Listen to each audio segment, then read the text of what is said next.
L'évangile de ce vendredi 19 juin 2026 de la 11e semaine du temps ordinaire, année liturgique A, selon saint Matthieu, au 6e chapitre, du 19e au 23e verset,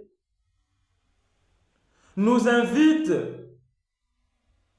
au détachement face aux biens matériels éphémères pour privilégier les trésors dans le ciel. Jésus y souligne que la véritable lumière spirituelle dépend de la pureté du regard, l'œil, et oriente notre cœur vers Dieu. L'essence du trésor et du cœur. Jésus met en garde contre les biens de la terre soumis à la corruption, mythe, ruine et au vol. La perspective théologique dans la doctrine catholique, chers frères et sœurs,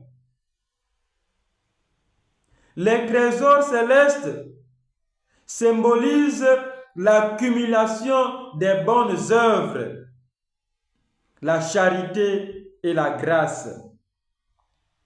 Le cœur est le centre de gravité de l'être humain. Si les richesses matérielles captent notre intention, notre attention, si les richesses matérielles captent notre attention, notre cœur s'alourdit et s'éloigne du divin, s'éloigne de Dieu. Placer son trésor au ciel signifie investir dans les réalités éternelles. La recherche exclusive du confort matériel, chers frères et sœurs, engendre une anxiété permanente, alors que la confiance en la providence libère l'esprit. La métaphore de l'œil et de la lumière. La seconde partie de cet évangile aborde la vision spirituelle. La lampe du corps, c'est l'œil. Dans l'Antiquité, chers frères et sœurs, l'œil était perçu comme la porte par laquelle la lumière pénètre dans l'âme.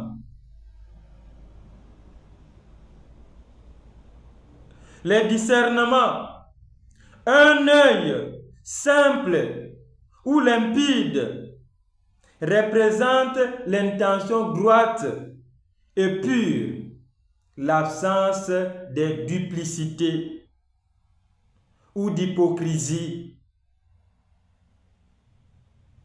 Si le regard est altéré par l'égoïsme, la jalousie ou l'orgueil, l'homme se coupe de la vérité et est plongé dans les ténèbres intérieures.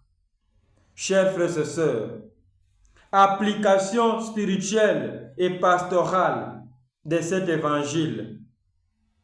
Le détachement actif. Le catholicisme n'enseigne pas le mépris du monde, mais ordonne les réalités terrestres en vue du salut. Il s'agit d'utiliser les biens matériels avec justice et générosité, sans en faire une idole. Intentionnalité. Cet évangile, chers frères et sœurs, demande un examen de conscience régulier. Qu'est-ce qui guide mes choix au quotidien? Il appelle cet évangile, appelle à purifier nos intentions pour que nos actes reflètent la lumière du Christ, la vraie lumière du Christ. Amen.